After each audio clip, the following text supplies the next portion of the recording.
welcome to For The Drive. After a few recent videos I did with Abarth and Pandas and other Fiat vehicles, I've actually been opened to a whole world of the community behind those cars. Basically, it's a huge world that I didn't even know existed. So today's video, I'm actually going to take a look at why they're so appealing to the car community.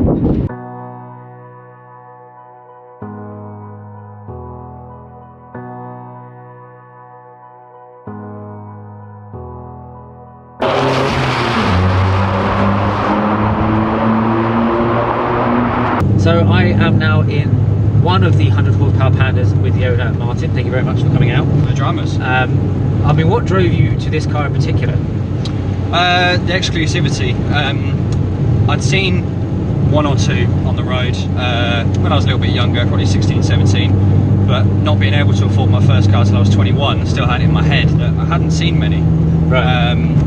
First day of looking to buy a car, searching for the basics, and then I typed in Fiat Panda, and this was on Auto Trader for 3 hours, and I drove to London and bought it immediately. You were that certain? You were like, that was it? Yep, I saw it. I saw the mileage. I saw the service history. I thought, I'm never going to get a car this new in mileage. Yeah. At this price, at my age again. That's true. With the exclusivity. And what actually drove you, because that's the whole basis of this video, what I'm interested in is what drove you to even look at Fiats? I've always admired Italian passion for not really the way they work is attraction and performance, in that order. Yeah. And I've always been a petrol head since I was a kid. It was mainly just the boxy look of it. It looked a bit mad. Yeah. Compared to the boring Corsas or just everyday cars, it's just something that stands out. The colour as well. Yeah, I mean, but this blue is, I don't think I actually seen maybe one other of that. I mean, yeah. I don't really, it really does pop, especially in the sun. Yeah, it's just an attractive looking car personally. Yeah.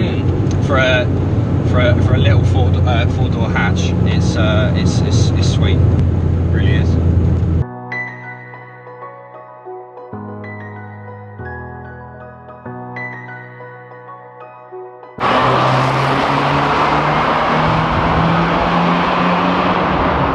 So I have now hopped into the Panda 1000 with the owner, Owen. Thank you very much for coming out today. And typically one of the worst days we've had in like 4 weeks of weather, but never mind. Yeah. Sudden change of events. Yeah. So I'm not giving up on this video. No. It's taken months. Yeah. I mean, why did you first of all, what brought you to this particular car? What made you want to buy this one? I was looking at first cars when I was 17, just before I was learning. I was thinking I want something different to the normal crowd. I wanted something out of the ordinary, something older as well. So I was always on eBay sort of looking at sort of Volkswagen Polos, like classics, or nice. Bread vans, stuff like that. And eventually I came across sort of like a suggested advert on eBay for this car, and it was in Bristol, and I just went down, had a look, and I sort of got to know the other Panda guys as well on Fiat Forum. It's just gone from there, and it's gone crazy now. Because you also own another 4x4, do you not? I did. Well, I actually own 4 Pandas at the moment, which is it's a bit excessive, but yeah, one of them's a 4x4 Sicily edition. No, great fun. What would you say drove you to even look?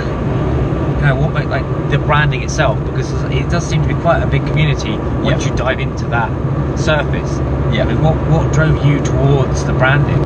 I think it is partly that community, because when I first joined the groups, there's a Facebook group called Fiat Panda Classic Owners Group UK, and there's UK Panda 4x4 as well.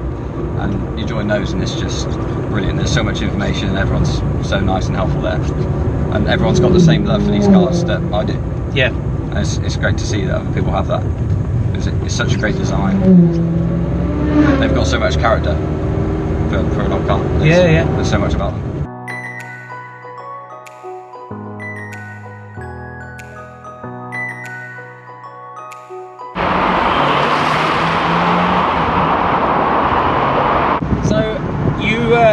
actually recognised the interior, and my pilot, my chauffeur at the moment, I've jumped into the 124, which is featured on the ultimate Fiat/Abarth 4-car garage. Welcome back, Georgina. Hiya. I mean, we already have on that particular video talked quite a bit about what you loved about this car. Yeah. So we don't need to talk about that too much, because if you haven't seen that video, then shame on you. You need to watch it. Yeah, you do. just watch it. If nothing, just for the views. I don't care. But I mean, I am curious because the fact you've got this and Betty. Yeah. I mean, what drew you, and what do you love about the actual the culture, and what drove you to the brand Fiat? I mean, I obviously just had one as my first car anyway. But it's until I started going to meets and everything. I think it is the community. It's such a nice community around it. You meet so many nice people, and there's so many meets available, and everyone feels exactly the same about them. Yeah. I think that's probably the reason why I keep buying them. Kind of say diving into this, like the community and the world of Italian cars. Yeah. You've got, as you say, like there's so many Italian events that really cater to all the way from Ferraris, Lamborghinis, De Tomasos, all the way down to the diesel Alphas, and then you've got all of the Pandas as well, and they all come in all sorts of shapes and sizes. Yeah. Which I must admit, I say, a few Italian events not far from where I live, and you get such a wide variety. Like when I went towards Italia, I was in Betty, and we pulled up for fuel on the way home, and someone in an Alpha 40 Oh, nice. pulled over and was like, "Oh my god, it's a Panda," and he just wanted to talk about it.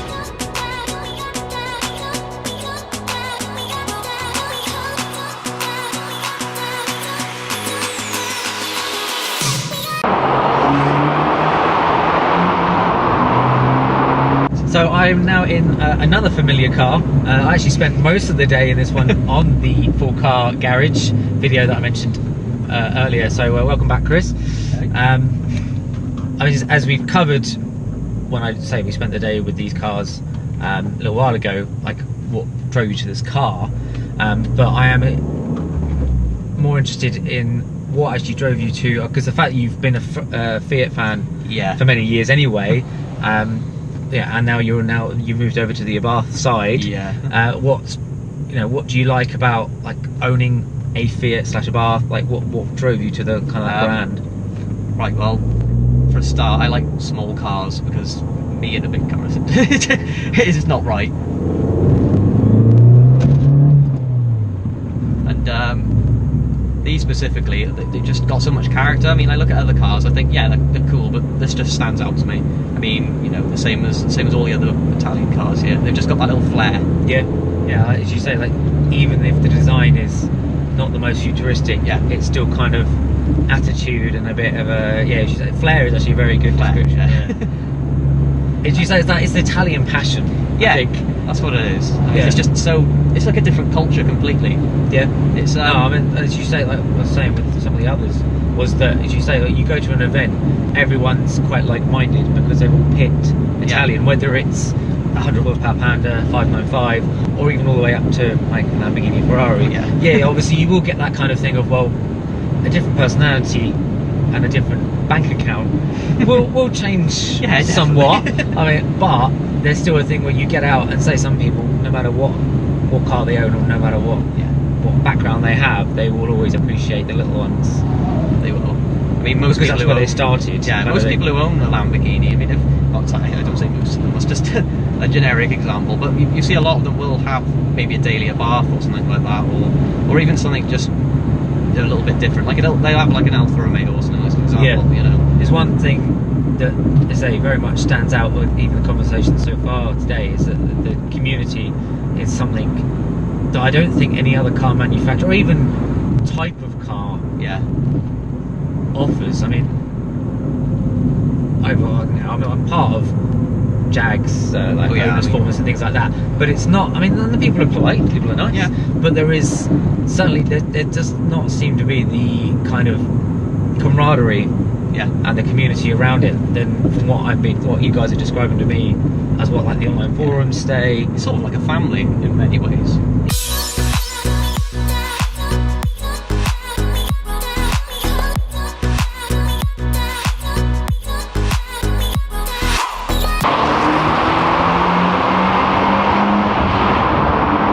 So I'm now in a slightly more stock spec 100 horsepower Panda with the owner Andy, which you might recognise from being a complete and utter buffoon in the background of some of the other videos, because he was helping out driving cars and doing bits and pieces for us. So welcome. You're actually the focus this time. Am I? Yeah. But not for long. No, I'm joking. You actually told me, which was very heartwarming, but you actually told me, it was like the first or second time I met you, that you bought this car because of the video that I did with Chris and Georgina. Is that actually correct? It is. So basically, I mean, it wasn't completely because of that. Because sorry, heartbroken now. I had a 1.2 Panda as my first car, and it's the same as G really. She had a 1.1, I think, and so it's standard spec ones. Yeah. So when you're looking for those, when you're looking to buy those, you always see these in the adverts as well. Yeah. And so it's always in the back of your mind, like maybe I'll get one day. And it was partly that and partly your video which pushed me to get one. They are a lot of fun, I must admit. They are. Considering it's not a lot of horsepower, being only 100 horsepower. I know. But you can, because they're small, they're fairly light, you can just throw them into a corner. And considering the fact they're actually quite like tall box, you know, the design is not particularly low slung, smooth. Yeah. They're actually quite stable. They are more stable than I was certainly expecting, anyway. Yeah, I mean, it amazes me. Like the other day, I was out with my friend in this, and I take a corner quite quickly sometimes, and I thought I'll just push it a bit further, and it still held. Yeah, I was amazed. I mean, so as you say, you know, that's what kind of drew you to it. Yeah. What would you say is the best thing about owning one and being part of like the Fiat Italian kind of community? I think the best thing for me is just the sort of camaraderie, you call it, because everyone, no matter what kind of Italian car they've got, always appreciates another Italian car. Yeah. Like you can see Abarth owners, and whilst these aren't Abarths or anything similar, no, they're still powerful Italian cars, and they appreciate them as well. So that's the thing I appreciate the most. You get friends wherever you go, really. Yeah, the Auto Italia Day was absolutely massive. It was mental. And to be honest, the Fiat, I mean, there was obviously a huge convoy of like Lamborghinis, and there was obviously a big area of Ferraris and things like that. The real silly, high-end, expensive ones. But the Abarth section and the Fiat, like the Panda, like group, was absolutely huge. Yeah. Like I was not expecting to see that many, and obviously fairly varied spec level. Basically, there was a lot of different variants of the same kind of car. You know, 100 horsepower. If you're going to get a Panda for fun, you kind of want the best Panda. Definitely. So it is going to be always that kind of thing that you're okay. And then as soon as you do that, you modify it to make it yourself. Yeah.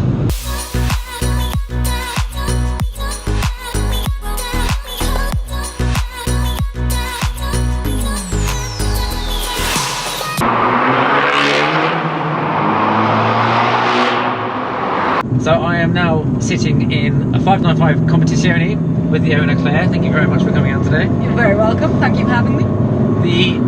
I mean, immediately compared to the Turismo that Chris has got, this is a whole nother level of madness. So I immediately love this, and I think we're definitely going to have to do a video focusing on just this car in the near future. I mean, what drove you to buy this car? That's a long story. So I started my life on motorbikes, and the boyfriend I was dating when I was 18, Matt, was into cars, and he said to me, if you're into bikes, then you should be into cars. And I was like, nah, they're not as much fun. He bought a little Fiat Cinquecento, which together we modified, and that's what gave me the car bug. And then from that I moved on to a Seicento Sporting, which I modified. But when they released the Abarth, I was a very excited woman. And then I started saving and saving and saving, because I went back to university, and by the time I could actually afford one, the 595 comp was out, and I thought, well, if I'm going to do it properly. I'm going to do it properly. I almost went by Posto, but the lack of aircon and general day-to-day usability put me off. So sensible Claire kicked in to a certain extent and went, do you know what, maybe you should have the comp instead? And then of course the modifying bug kicked in. Yeah. I mean, what would you say is like the best like what drove you to like the Italian market? Okay, so they're not particularly well built. We all know this. They have reliability issues, but there is something about the charm and personality that comes with an Italian car. So I have driven German in the past, and they're beautifully engineered and they do what they're supposed to do, but they just don't have that level of fun. No. Because they aren't quite pushing the envelope hard enough. Whereas, I mean, the main draw of this is the fact that it is a roller skate, and I get to drive it at silly speeds. And you think, this car shouldn't be doing this, and yet she does do it, and you get the biggest grin on your face when she does. So she's worth every penny. Yeah. For me personally, I think the fun is actually doing this kind of drive, where you're just in a lane, and Yeah. you can really have some fun. They're not going to take on the big boys, but they're not meant to. What they're No. meant to do is give you this incredible grin every time you just go for a standard drive. Yeah, And yeah. that's what they do. They're unbeatable for that. I don't think there's anything else that has quite the personality or the fun factor when you get behind the wheel. No.